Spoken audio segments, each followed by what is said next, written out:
विगत 26 जुलाई को जमीन कारोबारी और सीपीआई नेता सुभाष मुंडा की हत्या अपराधियों के द्वारा राजधानी रांची के दलादली चौक के पास देर शाम कर दी गई थी। हत्या के बाद आसपास के इलाकों में हत्या के विरोध में जन आक्रोश भी जबरदस्त देखने को मिला था और आदिवासी संगठनों के द्वारा हत्या के दूसरे दिन बंद भी बुलाया गया था। इस हत्याकांड का खुलासा के लिए एसआईटी का गठन किया गया था और एसआईटी के अनुसंधान के बाद इस हत्याकांड का खुलासा हो चुका है। हत्याकांड का खुलासा रांची के सीनियर एसपी ने करते हुए पत्रकारों को बताया कि हत्या का मुख्य कारण जमीन कारोबार से जुड़ा हुआ है। पूरे मामले की विस्तृत जानकारी देते हुए बताया कि जमीन कारोबार में जुड़े मृतक सुभाष मुंडा के सहयोगी के द्वारा ही सुभाष मुंडा की हत्या 2 शूटर के माध्यम से कराई गई है। हत्या के साजिशकर्ता सहित हत्या में शामिल 2 अन्य अपराध कर्मियों को गिरफ्तार हथियार के साथ कर लिया गया है और प्रशासनिक पहल से हत्या में शामिल अन्य अपराधियों की गिरफ्तारी के लिए छापेमारी की जा रही है। अंतर्गत दलादली चौक के पास व्यवसायी सह राजनेता सुभाष मुंडा की उनके कार्यालय में घुसकर कुछ अज्ञात अपराध कर्मियों द्वारा गोली मारकर हत्या की जाने की घटना प्रतिवेदित हुई थी, जिसको लेकर नगड़ी थाना में थाना कांड संख्या 133/23 दर्ज किया गया और उक्त कांड के उद्भेदन हेतु सिटी एसपी के नेतृत्व में एक विशेष अनुसंधान दल एसआईटी का भी गठन किया गया। एसआईटी के द्वारा इसमें काफ़ी तेज़ी से काम किया गया और जो भी तकनीकी आसूचना एवं मानवीय आसूचना उपलब्ध थी उसके ऊपर लगातार कार्रवाई की। कार्रवाई के दौरान अनुसंधान के अंतर्गत यह बात सामने आई कि सुभाष मुंडा जो मुख्य तौर पर ज़मीन के कारोबारी थे, ज़मीन के कारोबार से संबद्ध थे, उनका नगरी थाना अंतर्गत ही दलादली मौजा में 119 डेसिमल के भूखंड के स्वामित्व को लेकर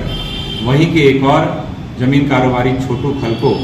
छोटू उरांव के साथ विवाद पिछले कुछ समय से चला आ रहा था। इस 119 डेसिमल के अलावा एक और ज़मीन थी जो लगभग 90 डेसिमल का एक प्लॉट था, उसको लेकर के भी छोटू खलको के द्वारा एक एग्रीमेंट किया गया था, जिसको लेकर मृतक के साथ विवाद चला आ रहा था। ये 2 जमीन स्पष्ट तौर पर अभी तक ये भूखंड सामने आए हैं जिसको लेकर विवाद की स्थिति थी। इसके अलावा भी कुछ ऐसे मामले प्रकाश में आए हैं जिसको लेकर दोनों के बीच में जमीन को लेकर एक विवाद की स्थिति बनी है, जिस पर अनुसंधान अभी किया जा रहा है। उक्त 119 डेसिमल जमीन पर कब्जा करने के उद्देश्य से छोटू खलको ने सुभाष मुंडा का सहयोगी, उनके साथी कारोबार में संलिप्त रहा है, संलग्न रहा है, विनोद कुमार उर्फ कन्हैया, उसके साथ में इसने एक डील की कि 119 डेसिमल ज़मीन अगर हमारे कब्जे में आ जाती है सुभाष मुंडा को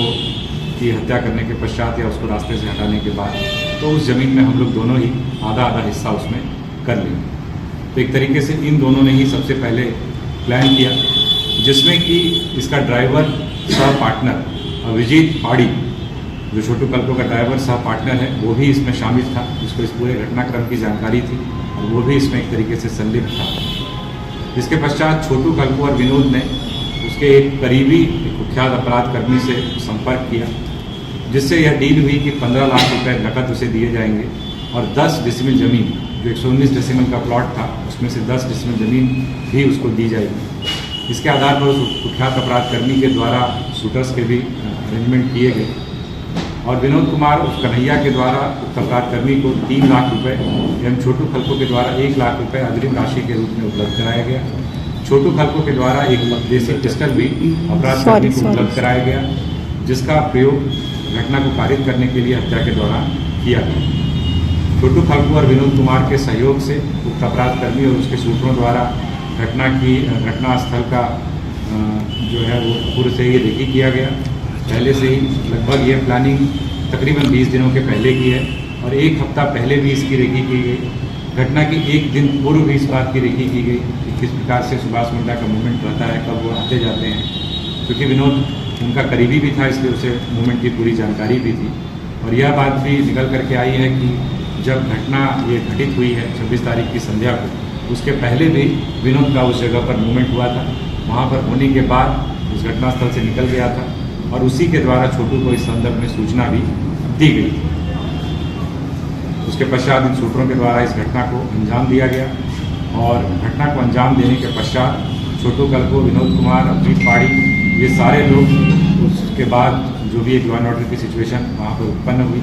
बहुत भीड़ भड़का हुआ, जमीन और तोड़फोड़ करने का भी प्रयास किया गया। उसमें भी वो लोग वहाँ पर शामिल रहे थे। इसके पश्चात जब ये पूरे कांड का उद्भेदन हुआ तो पुलिस के द्वारा छापामारी की गई और छापेमारी के दौरान छोटू खलको और इसमें जो अन्य इसके जो 2 सहयोगी हैं, इन तीनों को उपलब्ध हथियारों के साथ जो है नया सराय नगड़ी रोड से गिरफ्तार किया गया है, जिसमें कि जो हम लोगों के पास बरामदगी है वो एक